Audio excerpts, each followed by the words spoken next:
Nang magsimula ang COVID-19 pandemic noong isang taon, 360 degrees ang binago nito sa buhay at hanap buhay ng karamihan. Dito sa Bocaue, Bulacan na siyang firecracker capital ng bansa, mga nakasarang tindahan ng paputok na ang normal na eksenang iyong makikita. Bukod sa regulasyon ng pamahalaan sa paggamit ng mga paputok, talagang tumamlay raw ang negosyo dahil bawal din ang pagtitipon ngayong pandemic. Dati-rati pagtungtong pa lang ng Burmans ay abala na ang industriya ng Bocaue sa paggawa ng mga pre-order mula sa iba't ibang kumpanya at lokal na pamahalaan. Dahil sa dagok na nararanasan, ang ilang mga vendor tulad ni Marites Cruz nagtinda na lamang ng ibang produkto upang hindi sayang ang kanyang pwesto. Dahil halos lahat ay stay at home muna, kaya naman naisipan ni Marites na magtinda ng ilang gamit sa bahay. Basahan na lang po, walis tambo, dishwashing, pot holder. Yan na lang po muna ang tinitinda namin kasi po ay MECQ, non-essential po kami kaya hindi pa po kami nakakapagbukas para magbenta ng fireworks. Tanging hangad umano ni Marites na mairaos lamang ang kanilang gastusin, kung kaya't kahit na malayo sa dati niyang kinikita ay tsinatsaga niya umanong magtinda pa. Kahit pa paano nakakakuha ng pambiling bigas, pambayad kuryente, tubig. Sa kabilang stall naman ay ang isa pang firecracker vendor na si J. Mercado.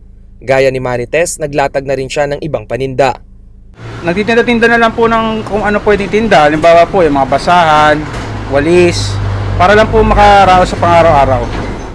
Isa pa sa mga ikinatatakot ni Jay ay ang patuloy na paglobo ng kaso ng COVID-19. Ibig sabihin, sunod-sunod na lockdown at health restrictions umano ang kaakibat nito. Bagay upang lalong ipagbawal ang ilang holiday events. Ang Christmas at New Year season lamang daw ang kanilang inaasahan upang kumita ng malaki-laking pera. Opo, talagang paluwal po ngayon kasi ang renta po, diretso. Ang bills po, diretso. Hindi naman po pwedeng di bayaran. Kaya talagang paluwal po. Umaasa naman ang mga firecracker vendor na muli silang pahihintulutan ng pamahalaan upang makapaghanap buhay. Handa umano silang tumalima sa mas pinahigpit na mga regulasyon basta't huwag lamang tuluyang isara ang kanilang mga negosyo. Higpitan na lang po yung yung kung paano po kami magtitinda. Tapos, dasal po namin, sana po matapos na yung pandemya para dire-diretso po negosyo. Sa higit 100,000 populasyon ng Bocaue, 25% o 25,000 residente ang nakikinabang sa firecracker industry.